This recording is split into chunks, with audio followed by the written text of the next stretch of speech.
Como falamos na sessão anterior, este é João Batista Jansen, um dos maiores generais da Sociedade de Jesus. Ele foi seu líder de 1956 a 64 e ele dirigiu a Ordem de Malta, a loja maçônica Shriners, a Ordem dos Illuminati, os Cavaleiros de Colombo, a Ku Klux Klan e todas as sociedades secretas que estão sob o domínio dos jesuítas.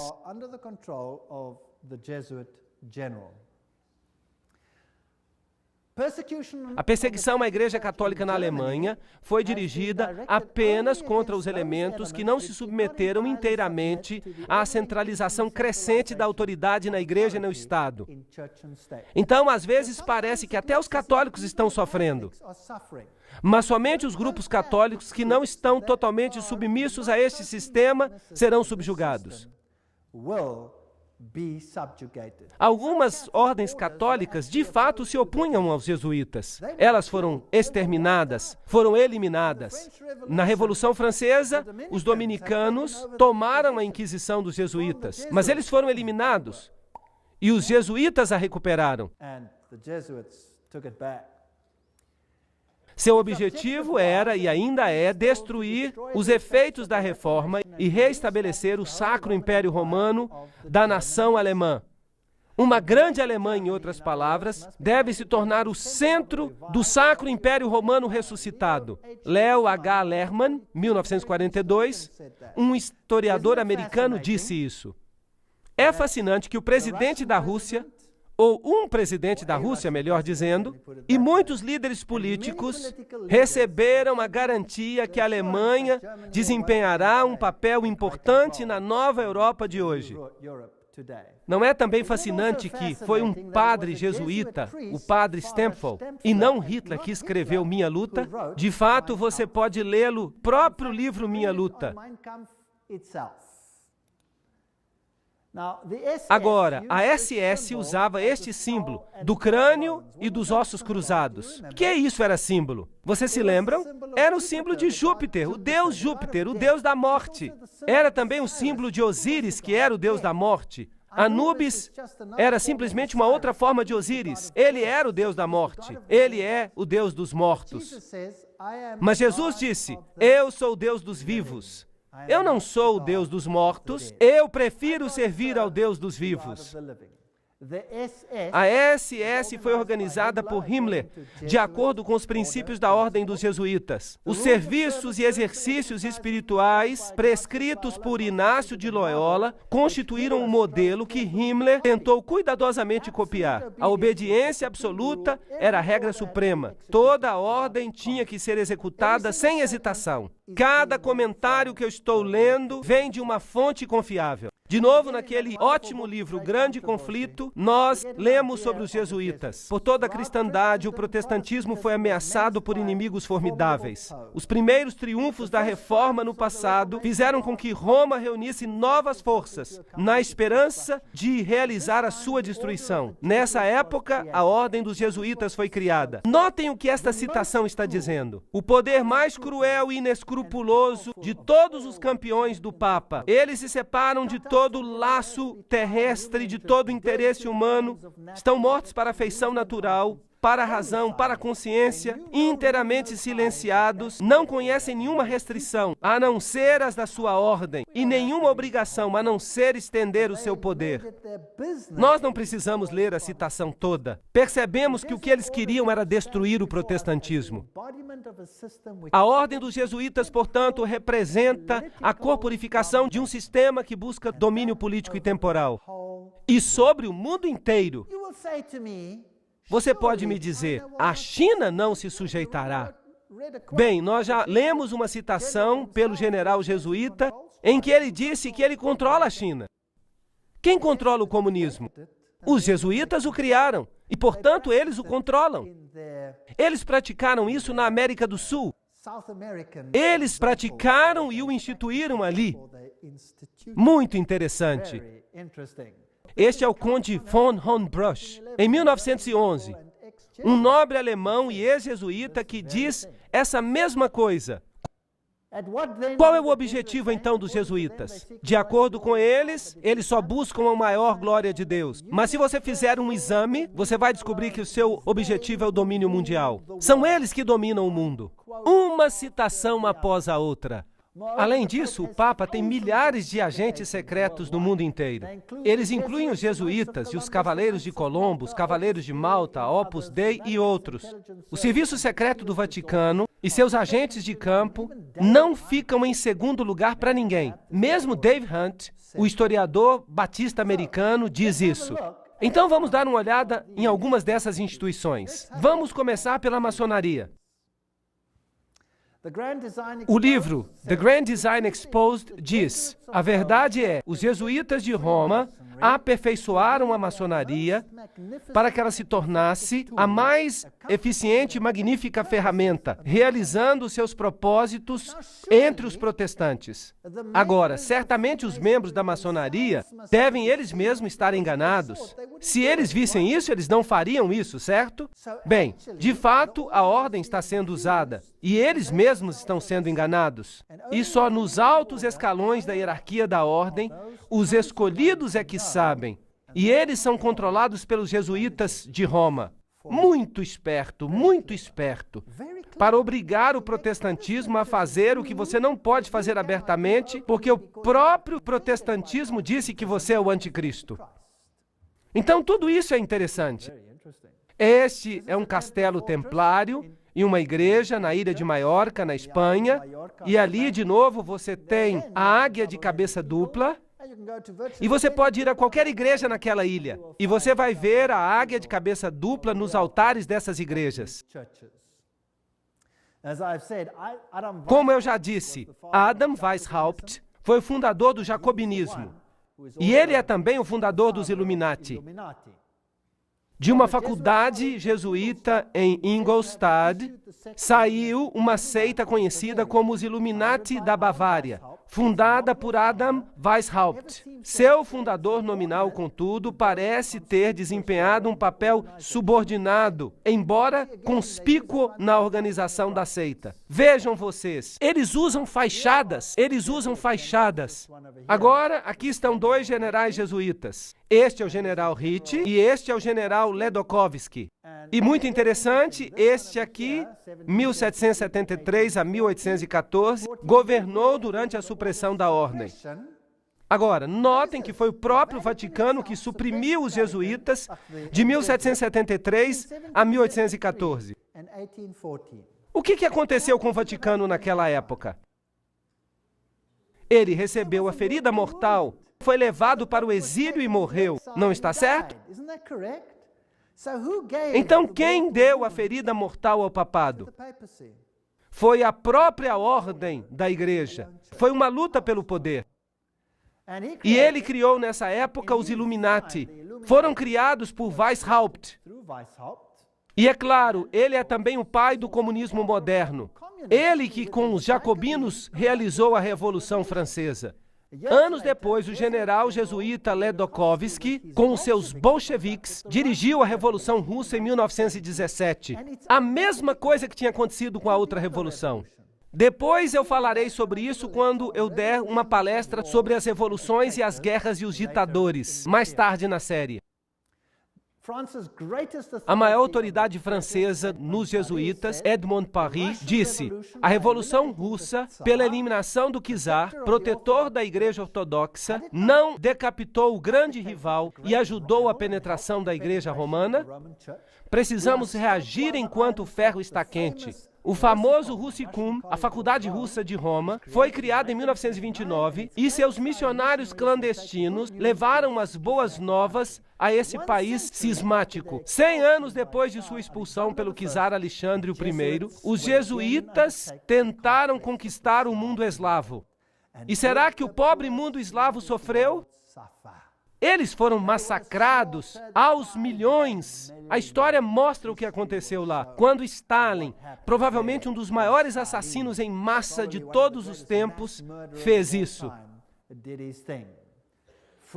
Frederico o Grande, chamado assim na Rússia, fez com que os mais elevados graus das constituições maçônicas do antigo rito fossem revividos. E ele mesmo escreveu a Constituição sob o guia do general jesuíta. A Enciclopédia da Maçonaria, de Albert G. Mackay, diz que ele mesmo fez isso. Interessante. E agora notem isso. Essa fonte é inacreditável. Aqui está Isis desvelada pelo próprio Blavatsky, o autor da doutrina secreta. Ela diz que os ritos são a geração dos filhos de Inácio de Loyola. O direito escocês e todos esses trabalharam sob as instruções do general dos jesuítas. Então, quem controla a maçonaria? Os jesuítas, não há nenhuma dúvida disso. Aqui nós confirmamos a investidura do cavaleiro templar maçom nos conselhos da dita ordem da cavalaria, e esperando e confiando que ele diminuirá para conduzir a glória de IHS, o Altíssimo e Poderoso Deus, e honrará a marca que nós recomendamos. Aqui está um ritual da maçonaria que é totalmente jesuíta. Então, os jesuítas controlam a maçonaria. Aqui está um templo da maçonaria, em Oklahoma. Aí está IHS. Este é o templo da maçonaria. É uma loja. Aí está IHS nela. Ainda, velhas senhoras, homens e mulheres nesse país que lhes dirão com solenidade sinistra que se você vir a história da maçonaria através de suas ordens, você chegará à cabeça maçônica do mundo. Você descobrirá que esse indivíduo horrendo e o chefe da Sociedade de Jesus são uma e a mesma pessoa. James Patron, historiador americano. Há muitas pessoas que dizem essas coisas. Os Cavaleiros de Malta, os maçons estão na linha de frente, enquanto os jesuítas e os Cavaleiros de Malta estão nos bastidores. Os jesuítas controlam até os Cavaleiros de Malta. Quem são eles? Bem, o seu quartel-general fica em Roma. Esses cavaleiros costumavam ficar numa ilha, e eles costumavam ser uma ordem militar. Bem, eles ainda são uma ordem militar. Eles são cavaleiros. Eles controlam o sistema bancário do mundo, a indústria dos complexos militares do mundo. Eles supervisionam o banco Chase Manhattan, com todas as suas filiais. Eles governam todos os serviços secretos, a KGB, a CIA, todas essas coisas procuram restaurar a idade das trevas. Tudo que eu estou dizendo é citação. Eu não estou falando nada de mim. Não me acuse de dizer nada. Eu só estou lendo. Quem são eles? Bem, aqui está o cabeça dos Cavaleiros de Malta nos Estados Unidos. Bem, agora ele está morto. Este é Francis Joseph, o cardeal Spellman, cardeal de Nova York. E o seu quartel-general é a Catedral de São Patrício, a Diocese de Nova York. Ali há vários.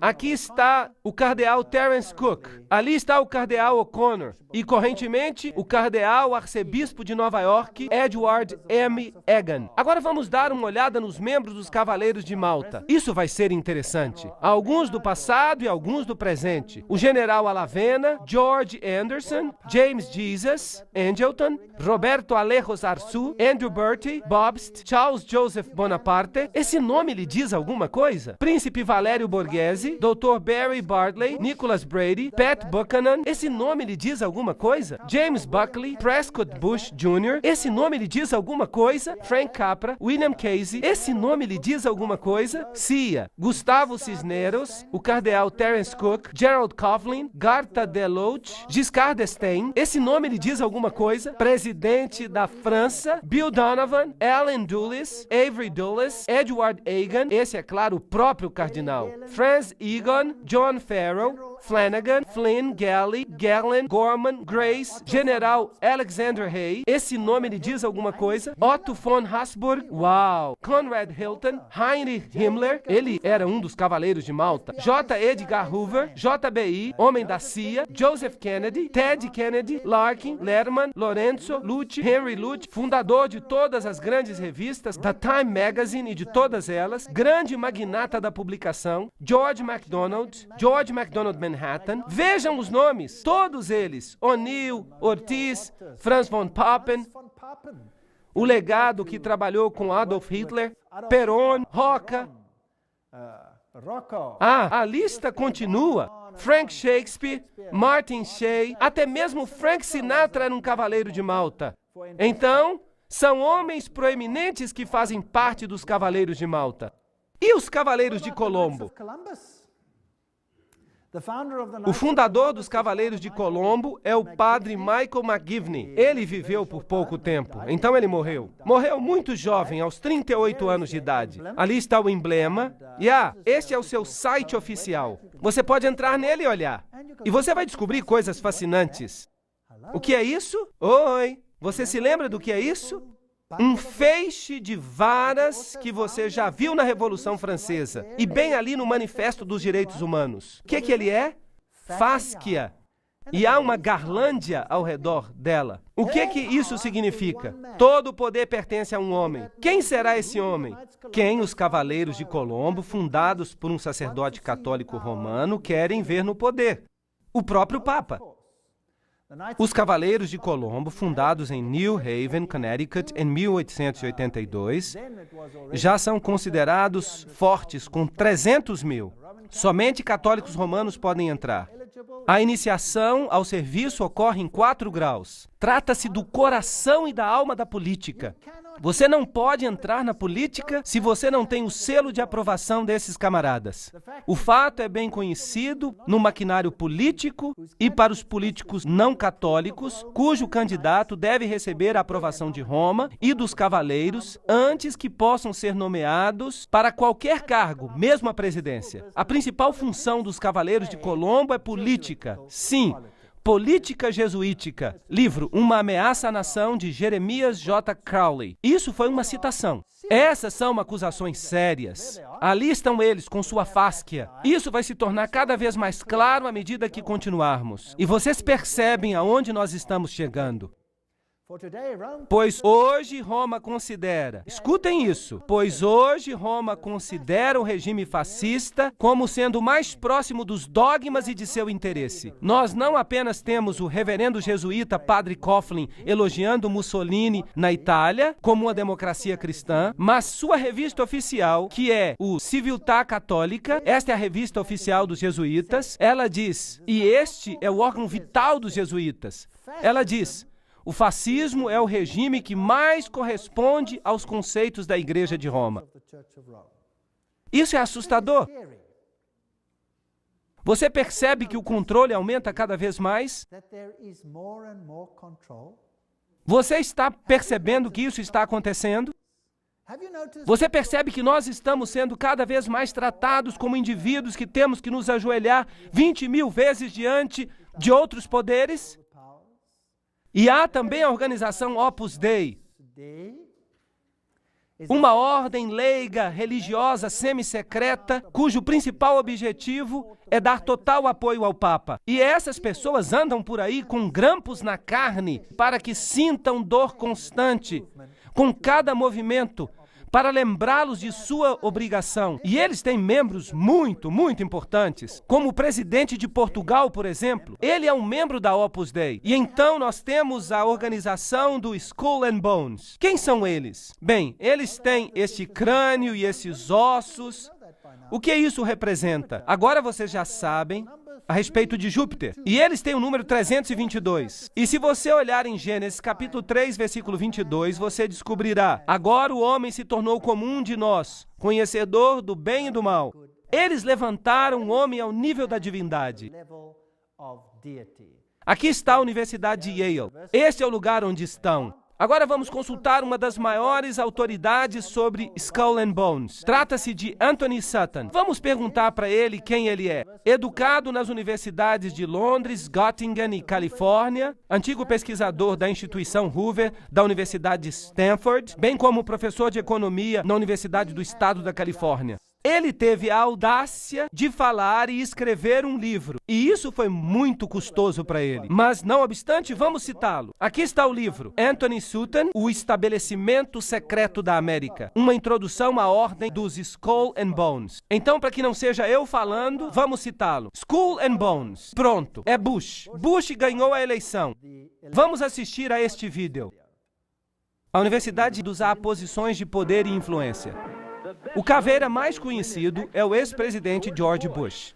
que, de acordo com a tradição, jamais admitiu ser um membro. Senhor presidente, você é um membro da Caveira e Ossos? Peça-lhe que deixe a sala. Um jornal americano recebeu uma resposta semelhante quando nós recentemente perguntamos a George Bush Jr., o governador do Texas, sobre o período em que era membro. Ela ainda existe? A coisa é tão secreta que eu nem sei se ela ainda existe. Bem, então você vê que George W. Bush é membro. Eles se deitam num caixão, eles se prostram diante de uma figura papal, juram fidelidade, eles fazem todo tipo de coisa sexual esquisita num caixão, que eu não vou explicar, é uma coisa nojenta. E estes são presidentes, os homens mais poderosos dos países do mundo, e eles pertencem a sociedades secretas dessa natureza. Bem, nós logo vamos ter uma eleição. E aqui está um jornal alemão, Financial Times, Alemanha, fevereiro de 2004. Ele confirma que Kerry, o líder da oposição, que vai concorrer contra George W. Bush, também é membro da Caveira e Ossos. Então, para que votar se os dois candidatos pertencem ao mesmo partido?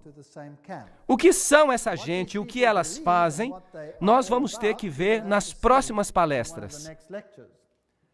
A ordem, o que ela é e como ela começou. As pessoas que entraram conhecem-na como a Ordem. Outros a conhecem por mais de 150 anos como o capítulo 322 de uma sociedade secreta alemã. Isso é muito importante. De fato, isso foi descoberto quando eles invadiram uma instituição e lhes roubaram os documentos. Ela era oficialmente conhecida como Cartel Russell em 1856, ou como a Irmandade da Morte, porque eles servem o Deus da Morte, que é simplesmente Anubis, se você prefere, Osíris, se você prefere, ou Júpiter. A filial americana dessa ordem alemã foi fundada em 1833 na Universidade de Yale por duas pessoas, o general William Huntington Russell e Taft, o único homem que foi tanto presidente quanto ministro da Justiça nos Estados Unidos. Interessante. Agora, a ordem alemã, o que ela realmente significa? Os Illuminati tiveram sua origem na Universidade de Ingolstadt e ali recrutaram os alunos do corpo discente. Claro que tinham que ser estudantes com altas conexões. Vocês sabem, filhos de gente alta. A ordem teve sua origem em Yale em 1833, mas Caveira e Ossos é uma filial de uma sociedade secreta alemã. Então, que organização ela representa? Os membros ativos têm bastante influência para fazer com que seus filhos e parentes entrem na ordem. E há uma considerável quantidade de casamentos entre as famílias. E eles, então, pertencem a duas categorias principais. Pertencem à velha linha de famílias americanas e pertencem às famílias que têm grande riqueza. Quando um novo membro é iniciado na ordem, disse que hoje à noite ele morrerá para o mundo e nascerá para a ordem. Assim ele se referirá a ela. A ordem é um mundo em si mesmo, no qual nós temos um novo nome e 14 novos irmãos de sangue, também com novos nomes. Agora, há também uma filial britânica que foi estabelecida em Oxford, na faculdade de All Souls. E a filial britânica é chamada o Grupo. Então, a Caveira e Ossos não é apenas um. Você tem um grupo americano e um grupo europeu também. Então, o grupo se conecta com a filial judaica através dos Rothschilds, o círculo interior. E essa, então, é uma organização secreta mundial que tem os indivíduos mais elevados na indústria, no governo, em todos os aspectos da vida. E eles são, de fato, os governantes mais proeminentes do mundo de hoje. E se falamos da sede alemã da sociedade, então falamos dos Illuminati. E George W. Bush disse que havia 1000 pontos de luz iluminando o mundo naquele momento. É interessante que a ordem escreve muitas constituições. Os membros também escrevem constituições. Por exemplo, Archibald MacLeish, que é um membro da Caveira e Ossos, ou era. Ele escreveu a Constituição da Unesco. Agora nós vamos ter que falar da Unesco. Vamos descobrir o que é. Igrejas, o Seminário Teológico da União, está sob o controle da Caveira e Ossos. Um seminário muito interessante. Nós vamos falar com mais detalhes depois. As principais firmas de advocacia, de comunicação, da indústria, a Casa da Moeda, e tudo isso controlado pela ordem. É assim que o capítulo 322 opera. Há um centro interior. Percebam que isso de fato é o olho que tudo vê, a beirada do olho. Mas há algo mais. Há um centro interior, há um círculo interior, há um círculo exterior, há um círculo atlântico. O Clube da Boêmia, notem bem, o Clube da Boêmia é parte da Caveira e Ossos, a Sociedade de Peregrinos, a Ordem da Penumbra, o capítulo 322 da Ordem, a Comissão Trilateral, tudo isso fica junto. Você pode de fato falar assim: o Conselho de Relações Exteriores, as Nações Unidas, os Bilderbergs, o Clube de Roma, o Instituto Real de Assuntos Internacionais e a Comissão Trilateral, com os Illuminati controlando tudo dentro, formando basicamente uma mesa redonda. Agora vocês viram que o Clube da Boêmia faz parte do pacote. Agora, o que é o Clube da Boêmia? Bem, aqui está a Gruta da Boêmia. A edição de 2 de agosto de 1982 da Newsweek relatou, e aqui está uma outra citação: o acampamento de verão mais prestigioso do mundo, a Gruta da Boêmia, está agora funcionando 75 milhas ao norte de São Francisco. Fica numa floresta, é uma fortaleza, mas, estranhamente, a gente consegue penetrar mesmo em fortalezas. E um jornalista disposto conseguiu entrar. Os 2.700 acres furiosamente guardados é uma extensão de campo do Clube da Boêmia, uma instituição ultra exclusiva somente para homens de São Francisco, à qual o presidente republicano desde Herbert Hoover pertence. Isto é apenas uma citação. Esta é a cerimônia da Gruta da Boêmia, que foi fotografada, que foi filmada. Claro que estava escuro, muito secretamente por um jornalista que causou a maior confusão. Agora, você consegue ver pouca coisa neste slide. Então, eu vou explicar para você o que está acontecendo. Nesta floresta, os homens aparecem nus. Nus! Eles têm que andar pelados. De fato, alguns membros deixaram a sociedade porque eles estavam cansados de caminhar nus. Agora, imaginem, todos os presidentes dos Estados Unidos foram membros da Gruta da Boêmia. Os sacerdotes se vestem em vestimentas papais. Eles reverenciam uma coruja, porque a coruja vê na escuridão. Ela tem iluminação. Eles adoram a natureza. Eles dizem: a beleza nos envolve agora, e nós a adoramos. Esta é a natureza. É culto à natureza. E eles honram a coruja e se prostram diante dela. Essa é a pior forma de paganismo. Existem outros rituais sobre os quais eu não quero falar. Eles acontecem entre esses homens pelados. E se vocês lerem suas Bíblias, vocês vão descobrir que aqueles que adoravam em grutas eram chamados de pervertidos. Eles eram pessoas de alta posição e estavam entre os mais altos da sociedade. E periodicamente vinha um bom rei e fazia uma limpeza, mas então eles voltavam ao poder. Este é o culto à natureza, este é o culto a Pan, este é o culto a Lúcifer, e os presidentes do mundo são membros. Vamos agora ver o vídeo da Gruta da Boêmia.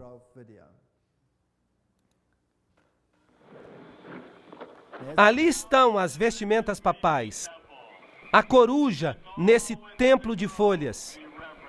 Que todos dentro da gruta o reverenciem, que ergam as cabeças, as árvores, e sejam levantadas para sempre. Pois eis que aqui está o templo da Boêmia, as santas colunas desta casa. Ali está a coruja. Ó, a beleza é eterna, e nós nos prostramos diante da beleza eterna. Pois nós buscamos uma felicidade duradoura, e ela nos envolve agora. A grande natureza, o refúgio do coração cansado.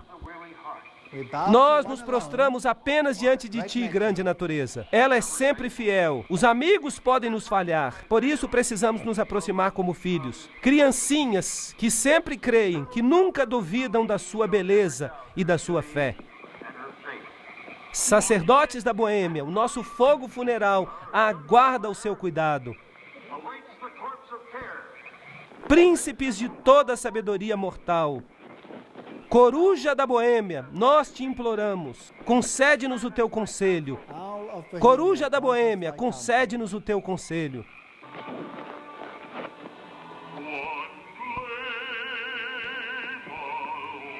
Bem, isso é só a parte do ritual que mostra que é culto à natureza. Culto condenado pela Bíblia. E, contudo, quem são os membros? Vamos continuar. Este é um artigo em Mother Jones, de 18 de agosto de 1981, volume 6, página 28, e relata quem são os membros proeminentes. Por exemplo, George P. Schultz, Stephen Batchel, Gerald Ford, Henry Kissinger, William Buckley. Você pode imaginar todos eles andando pelados e adorando uma estúpida coruja? Isso não é patético? Fred Hartley, Griffin, Haywood, Coors, Teller, Ronald Reagan, Clausen, George Bush, William French Smith, etc., etc., etc. É patético. Modus operandi da ordem. As atividades da ordem são dirigidas para a mudança da nossa sociedade, para a mudança do mundo, para trazer ao mundo uma nova ordem. Esta será uma ordem planejada que restringirá a liberdade individual. Isso é fascismo. E eu lhes mostrarei as encíclicas papais que vão fazer os seus cabelos se arrepiarem com respeito às coisas que vão acontecer ao mundo. E acreditem em mim, eu moro num país onde isso está sendo implementado. Você pode ver isso acontecendo todo dia. É assustador. Mas você não precisa ter medo do que está acontecendo. Se você sabe por que está acontecendo, você não vai se desesperar. Mas há milhares que estão atirando na própria cabeça porque não conseguem mais tolerar isso. 4.000 fazendeiros expulsos de sua terra, assassinados apenas no meu país. Perderam tudo, perderam a esperança, atiraram em suas próprias cabeças, exterminaram suas famílias inteiras, porque é melhor para elas morrerem do que viverem com isso. E vocês sabem o quê? Você dá uma palestra como esta e você mostra o que está nos bastidores e você sabe o que acontece? Eles se enchem de esperança, porque eles percebem que não é uma coisa que eles não compreendem.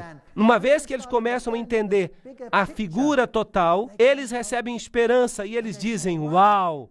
Então nós estamos mesmo no fim, porque isso é apenas o sinal de que Jesus está voltando. Haverá um reino melhor. Entreguemos as nossas vidas a Jesus Cristo, porque este mundo nada tem a oferecer. E eles então têm esperança. Então eles eram negativistas, mas eles ouvem uma palestra assim, por exemplo, e isso tem um efeito positivo, impressionante nos países onde essas coisas estão sendo implementadas atualmente. Nenhuma constituição vai proteger você contra isso. Eles controlam a educação. Eu mostrarei isso a você nas próximas palestras. Controlam o dinheiro, a lei, a política, a economia, a história, a psicologia, a filantropia, a medicina, a religião, a mídia. Nada escapa ao seu controle. E lembrem-se, eles não pertencem nem à esquerda nem à direita. Eles controlam os partidos da direita e os partidos da esquerda. Controlam os dois, é o princípio de Hegel. É a lógica de Hegel. Lembrem-se que tanto Marx quanto Hitler, os extremos de esquerda e direita, são apresentados como inimigos, mas eles evolveram do mesmo sistema filosófico, o sistema de Hegel. Eu estou citando um dos principais pesquisadores deste campo. Isso nos faz gritar de angústia intelectual por causa dos marxistas e dos nazistas. Lembram-se que os jesuítas nos disseram que eles devem servir de um lado e de outro? Lembram disso? Que eles devem criar conflito dos dois lados? O conflito dos opostos é essencial para causar a mudança. Isso eles querem. Hoje, esse processo pode ser identificado na literatura da Comissão Trilateral, na qual a mudança é promovida e a administração do conflito. Você já ouviu essa frase antes? Tudo bem, o conflito é essencial. O Estado é absoluto. Então, o Estado deve ter total controle. Isso significa que as pessoas devem abrir mão dos seus direitos para o Estado. Vocês estão vendo isso acontecer nos Estados Unidos atualmente? Claro que sim. Então, o Estado pede completa obediência. Um indivíduo não existe para si mesmo, nesses assim chamados sistemas orgânicos, mas somente para desempenhar um papel na operação do Estado. É isso que acontece também sob o nazismo. Tanto Hegel quanto Kant são filósofos por trás desse sistema. E eu fico atordoado. Eu estava na Europa há 4 semanas na Alemanha, e os líderes, o presidente da Alemanha, eles saíram e colocaram garlândias em frente das tumbas dessas pessoas e disseram: sua filosofia tornou uma nova Europa possível. Eles os honraram. Que coisa terrível. Eu quase digo satânica. Essa é a filosofia.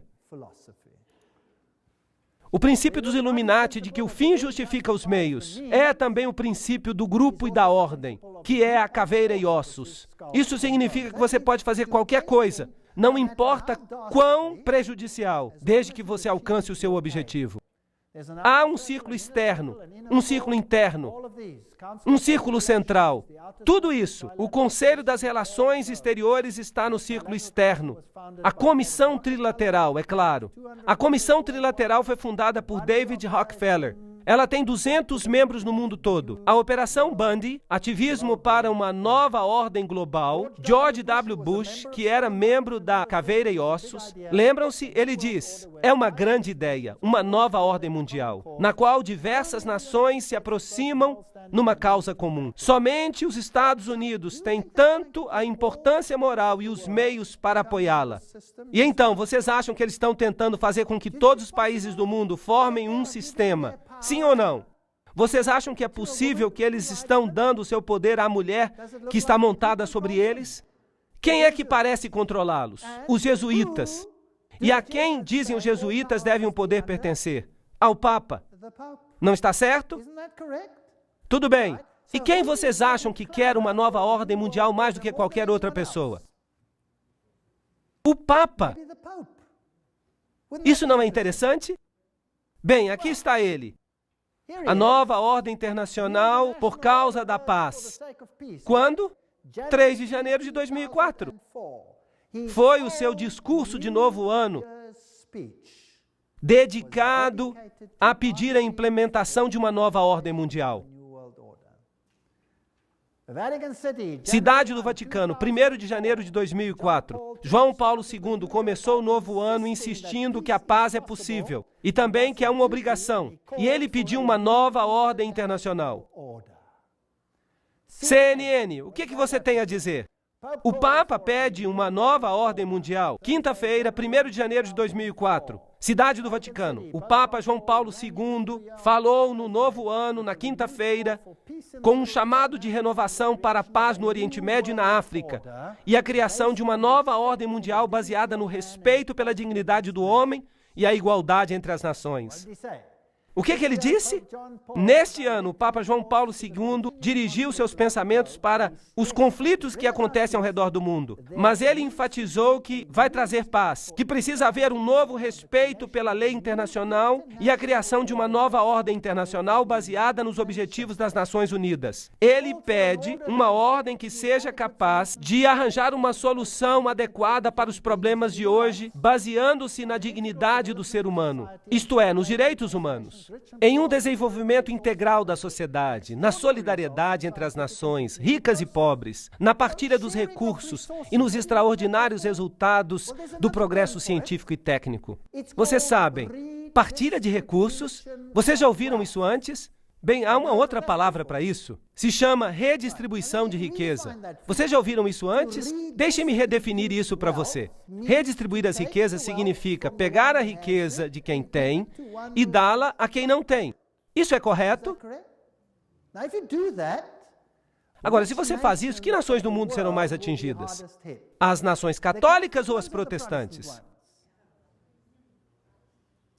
As nações protestantes são as nações ricas. Por toda parte você pode fazer uma linha. Agora eu vou mostrar para vocês nas próximas palestras que há encíclicas que definem como a redistribuição deve ocorrer. E como ela está acontecendo, e o que a encíclica diz que vai ocorrer já está acontecendo no meu país sem o governo levantar um dedo sequer. Ela é definida pela necessidade, como você verá. Agora, há uma outra palavra para tirar o que pertence a um e dar a outra pessoa. É chamada roubo. Roubo. Não furtarás, diz a Bíblia. Mas o Papa em Roma diz, furtarás. Ele diz isso literalmente. Eu vou mostrar para vocês na encíclica. Você vai ficar abismado. Essa nova ordem mundial vai ser um acontecimento tremendo. Eu não quero fazer parte dela. Felizmente, o meu Deus diz,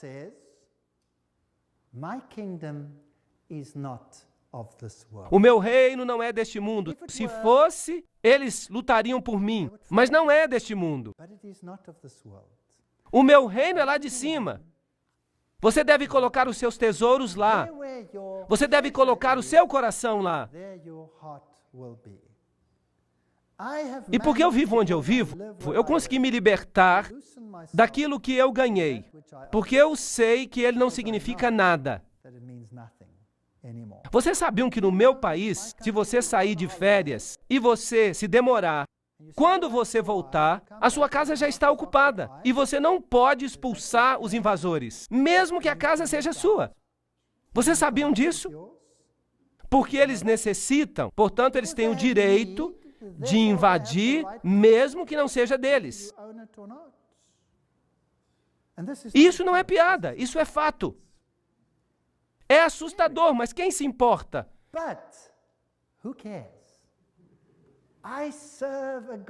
Eu sirvo a um Deus que prometeu coisas maravilhosas, mesmo coisas temporais, àqueles que o servem. Promessas maravilhosas. Vou preparar-vos um lugar, e eu voltarei, e vos levarei para que estejais onde eu estou também. Na casa do meu pai há muitas moradas. Eu irei. De fato, não significa moradas, significa mansões. Deus preparou coisas que fariam com que as coisas deste mundo se tornem insignificantes. Então que eles tenham o seu reino, que eles tenham a sua diversão, porque o meu Deus diz que este mundo vai acabar e que o reino de Deus reinará para sempre. Por favor, não percam as próximas palestras. Nós entramos na montanha russa, que vai nos levar a lugares maravilhosos. Obrigado por terem vindo. Thank you for coming.